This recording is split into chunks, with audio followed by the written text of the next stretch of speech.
Welcome to the Give Back Lab. I'm your host, Daniella De Grande. You've entered a space where bold voices, real stories, and unfiltered conversations come to life.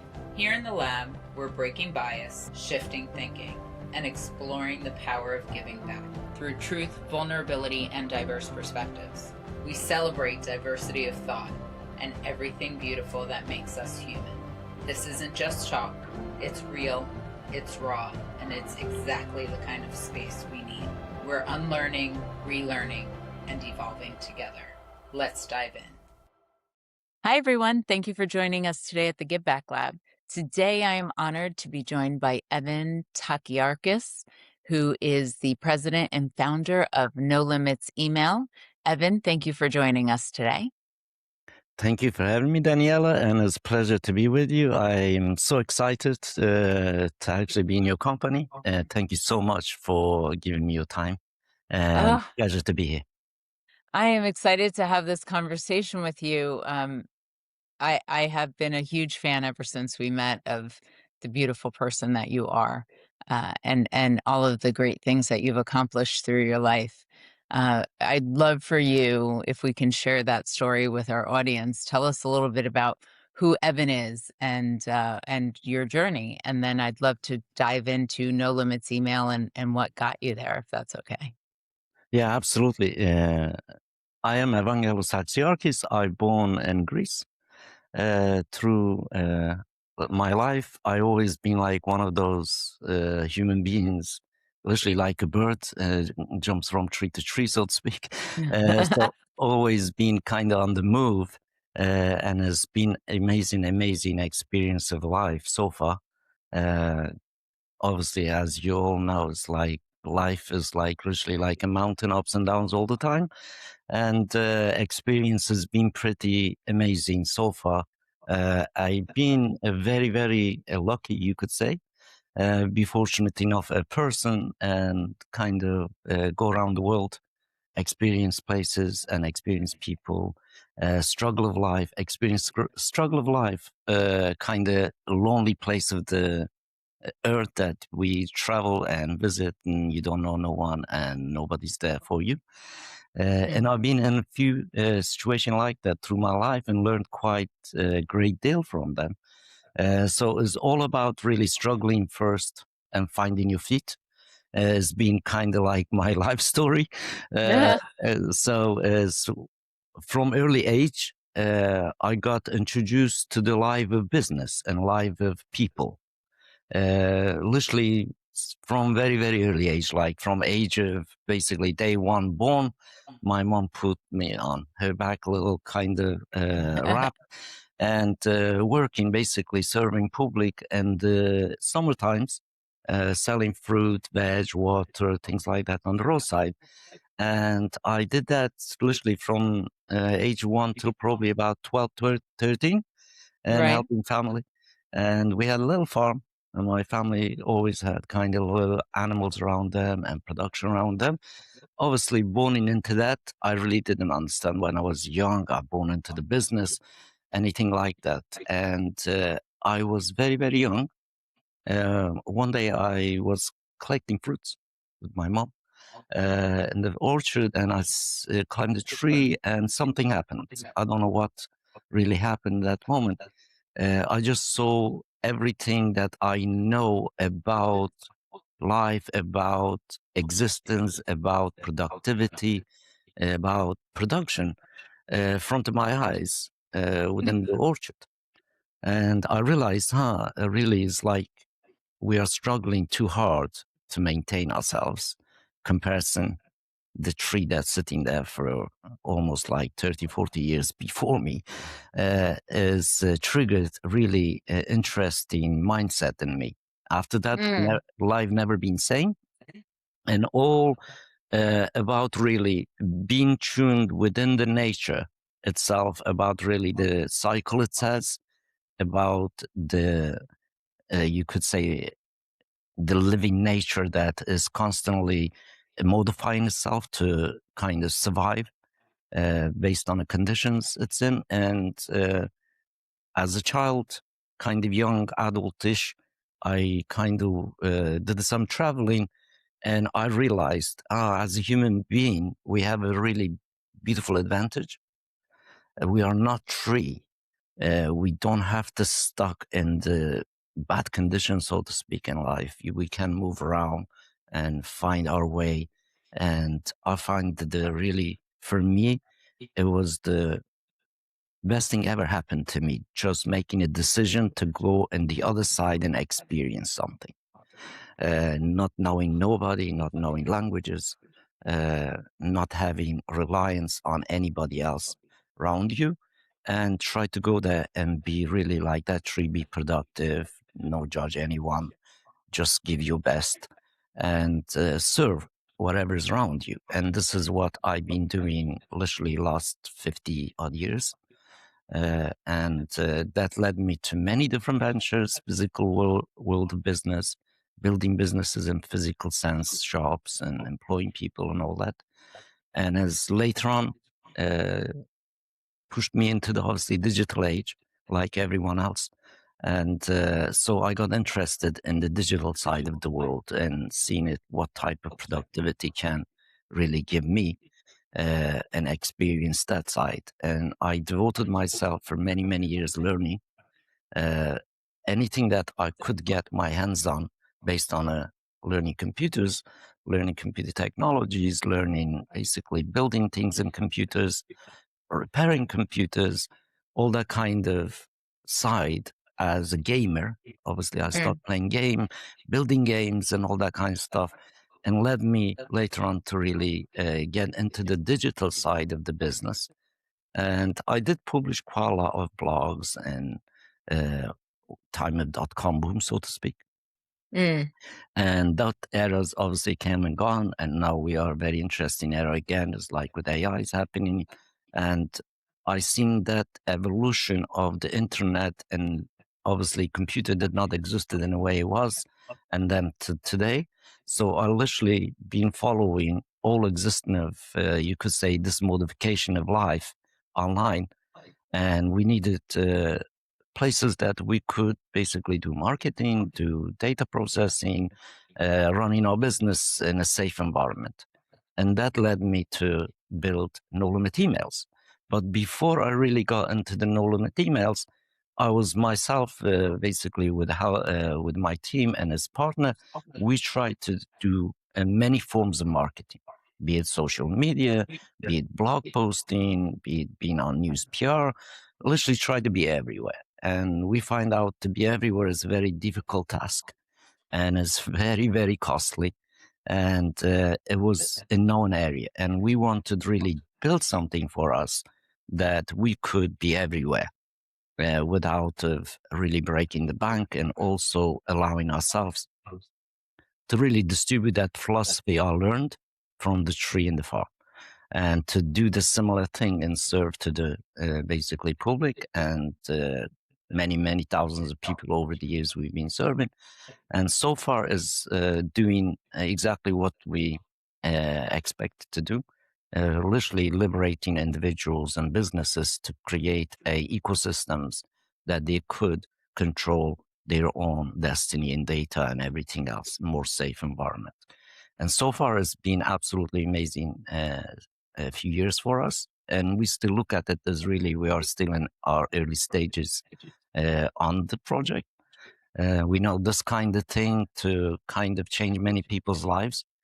It just doesn't happen overnight. We need to put all the efforts in and obviously create an environment that people even like yourself trust to use, and so we can support.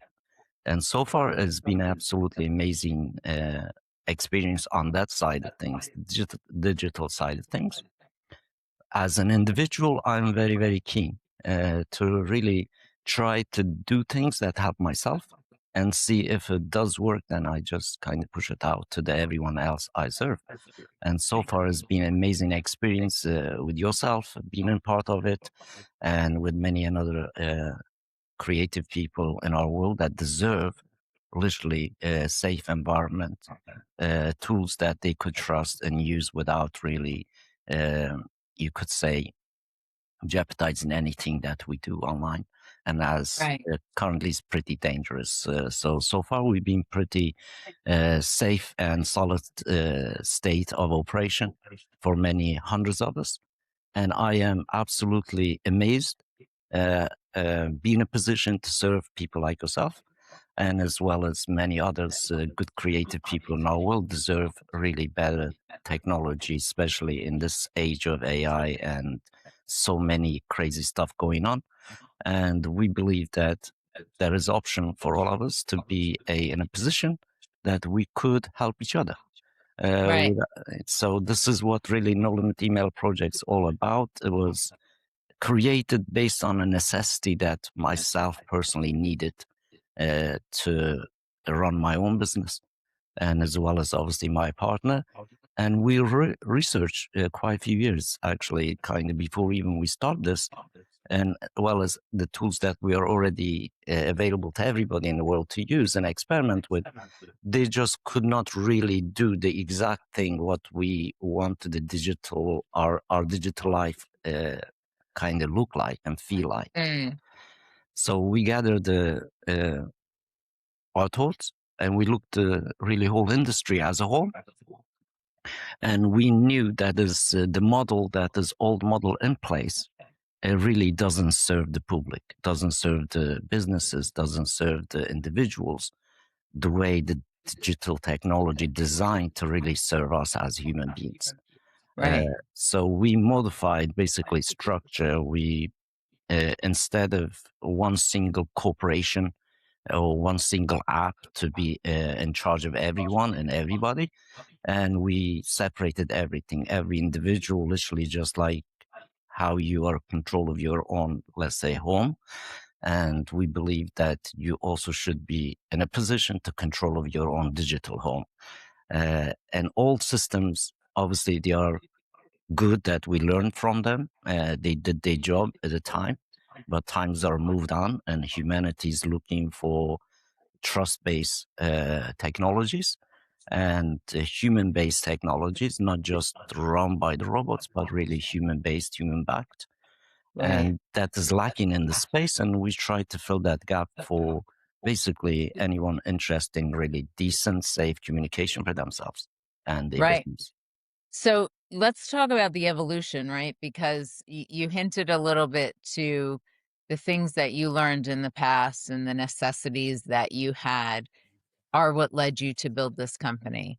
Tell us about those lessons that you learned along the way and give us some stories that helped shape what your culture is today for this company, right? What sparked the idea other than just need, but it's not only need based, you have some principles that you guys really abide by, right? And are your foundation. That is all very evolutionary, right? So how did you evolve from, that child with the tree in the orchard to where you are today to the No Limits email? What kind of lessons did you learn and experiences that you had, right? What I'm trying to understand is where does the soul of this company come from? Absolutely, yeah. The soul of the company is really comes from my own soul. Looking at outside and seeing it, the image and seeing the experience that is kind of really restrictive. And on myself, it was basically like as if I am already drowning in the digital world. I needed a rope to kind of climb out of it. And that pushed me personally to build something that nobody have to drown in digital sea. The principle is all about really human-centric, human safety, human privacy first, human value first. That's the core of everything that basically what we try to build in No Limit Emails. The human is the center of everything for us. And the individuals that obviously become part of the network, we call it family. And therefore we take care of everything is just like our own. And we don't, you could say, we don't cut the corners based on a reality of the dangers that are out there. And we try to basically be safe environment. As at the core, we really believe in the human part. not the technology, not the application of it, not strategy. We really believe in everything that exists because a human exists first. And therefore, everything we do is bring value and ability to the human family to gain a time, obviously to not expense too much expense to achieve something on the internet. And we have done that so far. I think for principle, you could say, we are human-centric design based on everything that really we as human being wanted be in a place in first place. And we didn't have those kind of technologies before. Obviously, open source technology exists for a very long time, but not many technicians out there are prepared to give their time and effort and knowledge to make it like literally open door that public also can use them. Right. And we basically able to do that, and that's why we are so different setup than actual, you could say, tech company or a software company. We are not software company. We are not really tech company. We are basically a bridge between the software and the people. Right. And that's where our core really principles are about, really valuing human first, trusting the value of the humans, the most high value. And obviously, as we know, we live in a world that is very, very difficult in today's world to enable to empower human beings, because literally everything's like either controlled by robots or some sort of kind of glitch or algorithms. And we wanted really human to be the major algorithm for our infrastructure and company culture. Right. And that's why we really don't have a robot chats and our services, everything like face to face, as you know. So we also want to do something totally different and technology wise than anyone else before us kind of done and tried. We really want to empower the individual to have a power of whole internet, Right. especially on the communication side. On a data side, on the communication side, as we all know, is this the core of everything that we do as human beings is our communication. And if our communication is not done in a safe environment and controlled ways, that we don't have a control over it, then that's mean really we are not kind of doing anything good for each other. And that's where it pushes us to make sure that an individual is being empowered in the digital world instead of app is being empowered by the people. Right. Basically reversing the power instead of being on the application to be on the people. And so people can generally have a, you could say, safe environment Right. to conduct the conversation, to do the meeting, to sign the deeds, to generally be in the same page, so to speak. So the trust factor is being highlighted more than just kind of like saying sending a text to someone or an email. So we are been working very, very hard. We join in two major elements of the internet together, basically kind of live element and a text element on the Mm. technologies that we provide, which is a pretty interesting one. And I see slowly rest of the technology companies, big companies catching up to what we've been doing last 6 years, basically. We believe like as an individual myself, we believe we should have at least tiny amount of privacy. Yeah. Like just tiny bit. And that tiny bit is kind of doesn't exist on the current surface of the internet. And we try to provide that tiny bit of privacy for us to be able to just communicate with our loved ones and beside, anybody else having access to our data. Uh, Right. as we've been data mined to really kind of, there is no end. And I believe human individuals also should have the rights to utilize that data, to use that Right. data, because it belongs to all of us. Right. No, absolutely. I agree. And I mean, even in this age of AI, data is everything, right? And the focus on data and good data, right, is really key. Let's talk about security a little bit. How, when we're talking about client lists and contact lists and things of that nature, and communications going out and, people hacking our accounts and acting like they're us or whatever it is, right? So what kind of security measures does your platform put in place? Well, last few years since we've been live, we've been also observing the actual whole scene of the internet, especially checking all this basically crazy stuff going on, people's accounts getting hacked, and a lot of people being social engineered, get compromised. The last 6 years has been a very, very big shift in this cybersecurity. And cybersecurity used to be under the carpet, so to speak, on the internet. And now is one of the, you could say, one of the first thing that you got to really implement before you build anything. It's not like a few years ago. In our case, it's been pretty interesting. We implement up-to-date technologies, algorithm, help of AI. We create our own algorithms to kind of detect different malicious kind of well-known actors and all that. We do have different access to different databases of uh, people like, for example, Google cybersecurity, Oracle cybersecurity, IBM, Microsoft, you name it. Like, as you all know, if we're using a Windows services software type of thing, Windows already has lots of cybersecurity stuff already installed. But we've seen it, they are not sufficient enough for the level that business really need to operate in today. And they all kind of getting a little bit compromised. And obviously, we don't kind of claim that we are the best cybersecurity people in the world, anything in that nature. But our proof is really our own infrastructure. The last 6 years, we have not had a single report from any users being compromised. And including myself, I've been using many, many different websites, and that danger has been taken away. And we've been implementing technologies really. Big corporation normally pay millions and millions of dollars to kind of implement, including the build area of stuff. And we've been doing that ourselves in-house. And of course, we do not know everything about cybersecurity. We are still learning and implementing, open to the new learning also. But so far, our track record prove of the actual reality. Actual reality last few years, almost 90% of the majority of the Western companies and businesses being compromised one way or the other.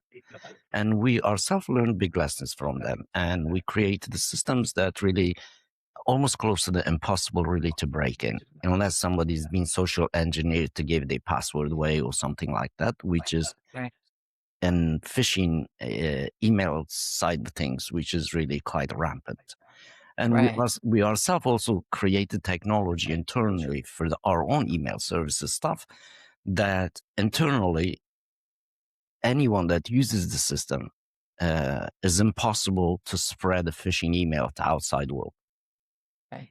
And that also doesn't exist in the real world of things on many other systems. So we really take cybersecurity is our first, you could say, big issue to obviously is ongoing issue. Is you're never going to solve it all, but really is our main core of the principle. And the first build is like foundation of building. You build secure foundation first, and then you build a building.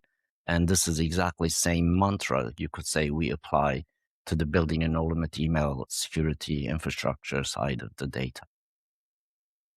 All right, great. So let's talk about um, email today versus social media, right? Let's talk about marketing. So marketing, you see a lot of, email marketing is dead and dying. Social media is the way to get the word out.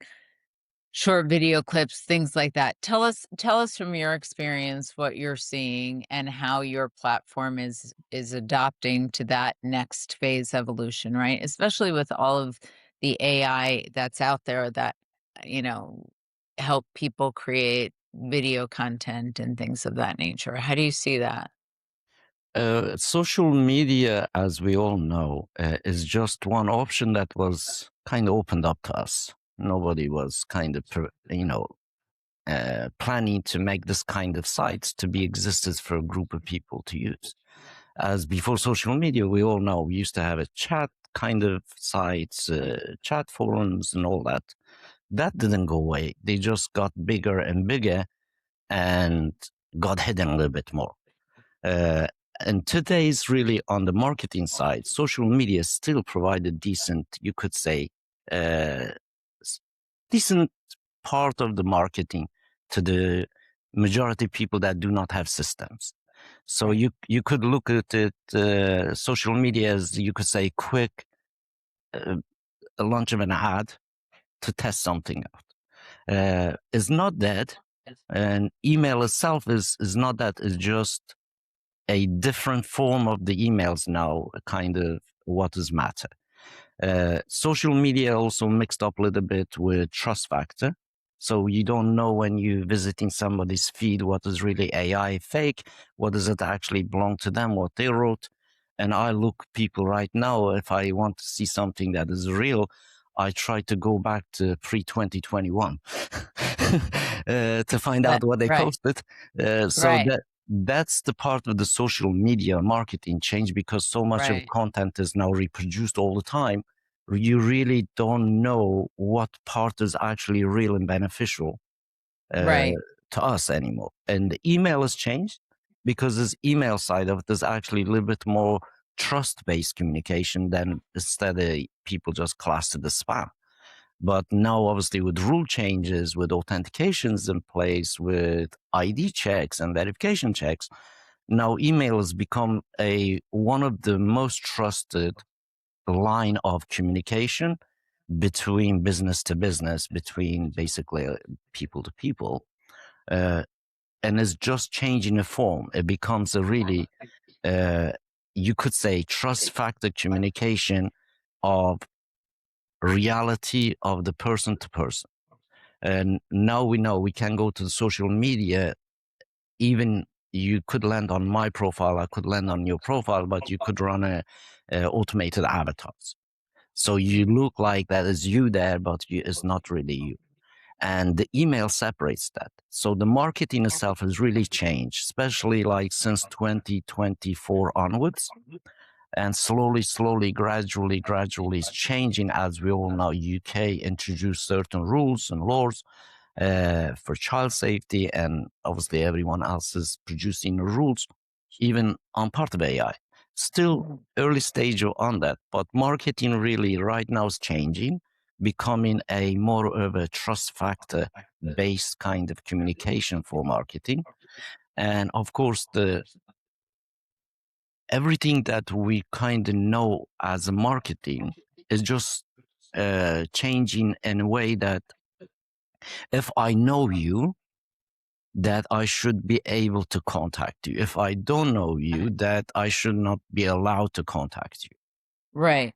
And I mean, on the social media, we see that already. Like, for example, you go to LinkedIn, say, do you really know this person to connect to? Why do you want to connect to this person?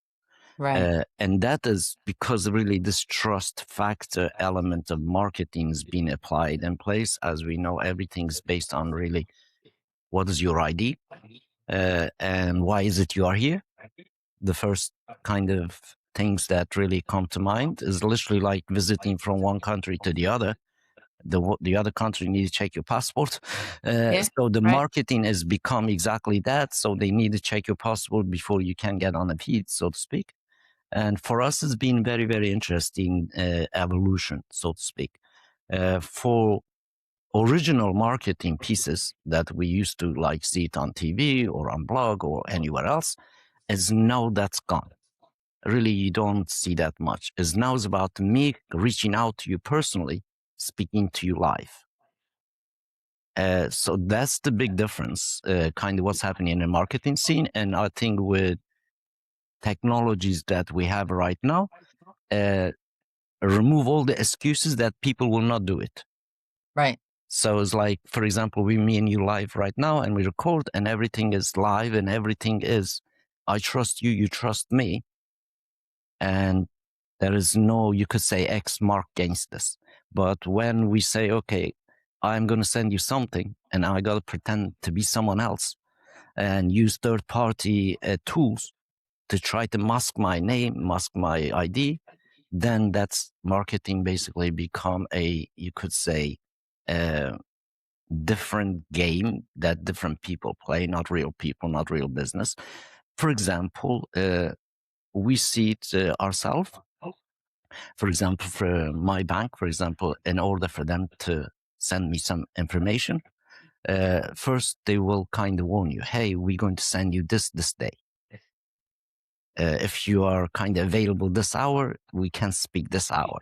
So that's the real marketing, so to speak. That is what really market is going to, is really human trust-based economy of marketing. Before used to be a value-based marketing or some sort of, you could say, tip-based marketing. Right. So, but now is really true fact marketing. Prove me your facts. Prove me where you're coming from. Prove me who you are. Prove me what you do is exactly what you say you do. And all Right. this are the part of the marketing, literally people slowly adapting. It takes a while, Right. literally this kind of thing will go for a few years. Social media definitely is different today than a few years ago. And because social media, their job is literally to make much money as possible from the user, based on ads show, based on anything else, data harvested from them, opinion harvested from them, and everything else. So people are aware of this, and people slowly also moving away from social media and creating their own private, you could say, entity and ecosystems. We see it happens many people already. For example, places like Twitter blocks President Trump. So when we see that, like whole real will see that, have a shock. How come this social platform actually can block the president? And then people realized, what we are building on social media is not not the ultimate way to actually do the business exist in the internet. Social media can be part of it, that you can make some noise on it, but ultimately is not there to support us when you are basically not feeding the ecosystems. Right. And that's the big shift happening. And we've seen it ourselves. We've been doing this exact same thing, separating ourselves from social media totally, not depending on them, not depending on any big corporations or websites, to actually allow us to communicate with the rest of the world and to communicate with the rest of our clients and rest of our families. So for me, marketing definitely changed Right. in a big way, massive way. One of them is really authenticate. You got to be you. You got to represent you. And whatever you say is recorded, can be used against you. Right. So this is with help of AI, intelligence tools, and everything else is so easy now. You can even obviously facial recognition, voice recognition, and all that in place for marketing. So it's about really what is real, what's fake, and there is many part of the marketings that are kind of represented by fake stuff.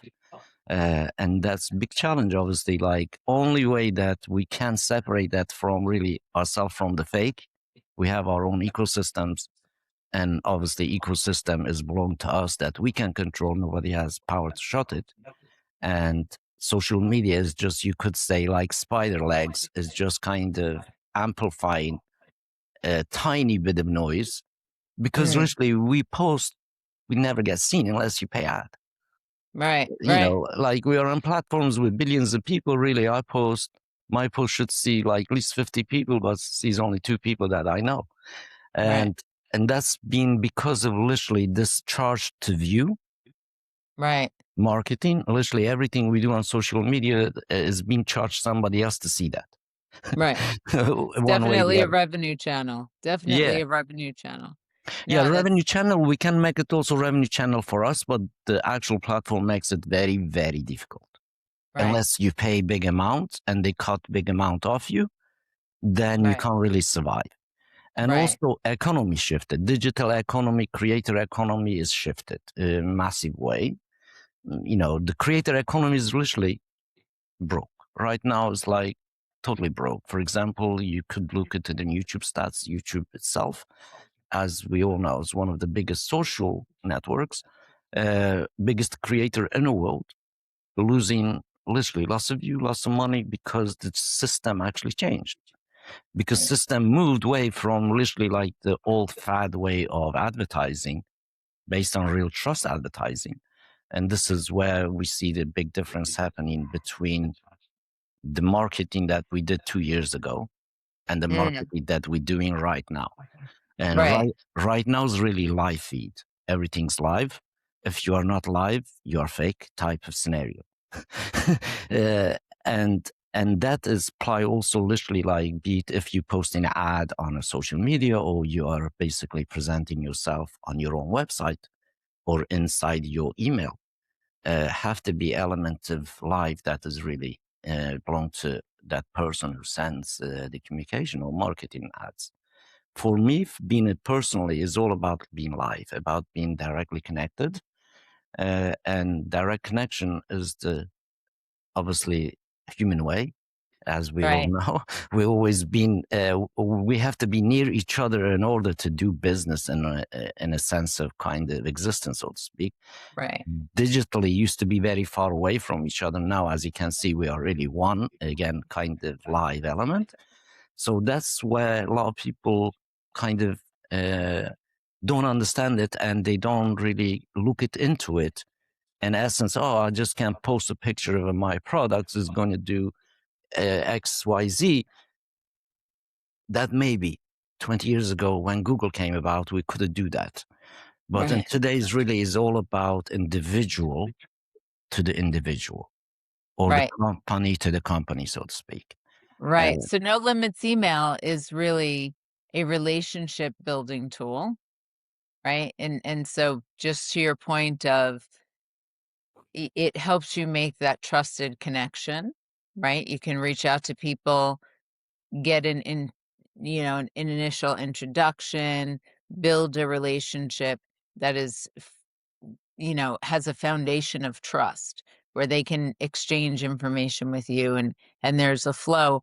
And then once you have that relationship built on the other side, the other benefit of this tool is very much the fact that you can use it as a communication mechanism to ensure that you're uniformly communicating, and you're communicating across maybe your entire client base or everybody within certain departments in an organization, where traditional email right now limits you, right? Because people would say, well, why don't I just use Outlook and send out an email to my contact list, or whatever that is, right? So no limits email gives you the ability at scale to not only build relationships, but continue to maintain them and nurture them as you go. So I love this platform because I see so many different ways that it can add value.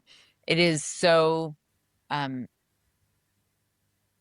simple, right? In the fact that it is a basic concept of being able to build authentic relationships across different people and then continue to maintain those. And I think that that is truly, I love that because I think it truly speaks to who you are as a person, right? I've known you now for almost a year, and I've been honored to work with you through this year. You've been such a tremendous help to me, and some of my customers. I think that I see tremendous value coming for you guys in the future. I think that you're right. It's kind of like the pendulum shift, right? Email marketing and things were email driven, and then they kind of shifted a little bit and went to social media. And I think that now with AI, you're absolutely right. So how does AI affect this space? I think that AI, because it gives you all of that um pizzazz, if you will, right? To do this pizzazz marketing material, that's great. But what is the delivery mechanism for it to actually land? And you're 1,000% right. You can have the best AI, you can have the best video, you can have the best content, whatever it is.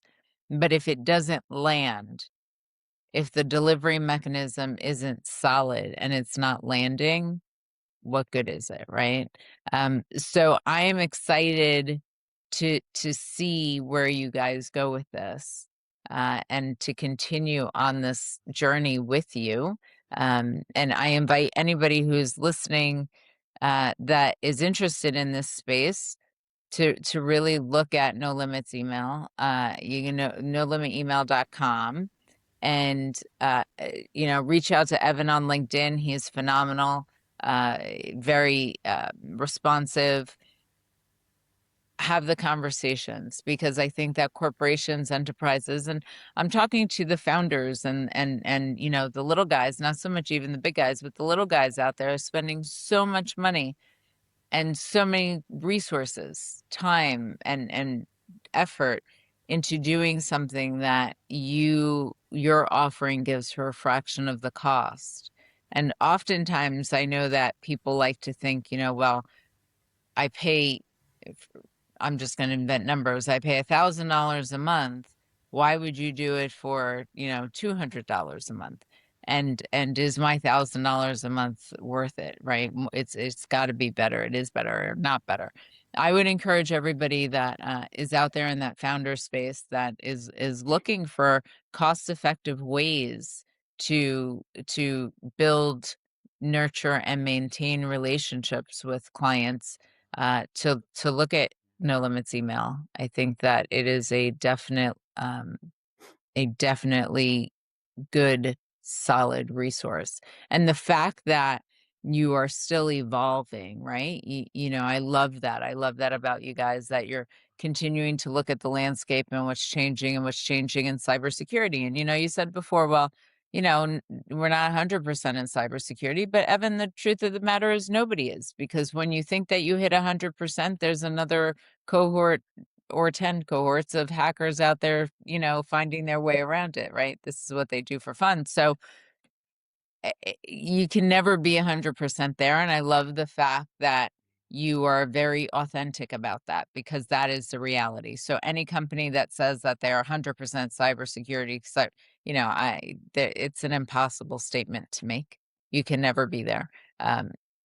Because by tomorrow everything is open again, right? So I thank you very much for your time. This has been so insightful, and I love working with you guys. I encourage anybody out there looking into this space to please give them a shout out. Do you have any closing remarks for us? Sure, yeah. Thank you so much for your time. I really appreciate this too, and I hope we have further more conversation as we are connected. Yeah, closing remark is really do not kind of just buy into the hype. Look the evidence, look the actions of the persons, and then try to commit afterwards. Like if it fits to your kind of, you could say, need in a life or a business side. For me, it's been absolutely amazing year, so to speak, like few years, be able to kind of do something in the space that basically makes accessible to this technology to almost every human being. And we also, as you know, we did another part for everyone without any asking anything back from anybody. It's similar to the tools that you're recording, and is available to everybody. Also can utilize it. And of course, the best thing that I really could leave the audience that you have, just please don't underestimate small guys. Yeah. Yes. Yes. And I agree 1,000%. Right. thank you so much for your time, Daniela. I The appreciate small it. guys are driven by passion, right? And commitment to that passion, not just passion to talk about it, but actually execute. So I love that. And I agree 1,000%. Don't underestimate the small guy, because they can come out on top. Well, thank you, Evan, for your time today. It's been a pleasure. Thank you so much, Daniela. It's been a pleasure, and I look forward to the next one. Thank you. Thank you. Thank you, everybody, for joining us today at the Give Back Lab. I hope to see you soon again. Have a great day. Bye. Have a great day. Thanks for joining us today in the Give Back Lab. If today's conversation moved you, challenged you, or made you just feel seen, share it forward. That's how change begins. Until next time, keep showing up, keep speaking truth, and giving back in your own way. The lab is always open.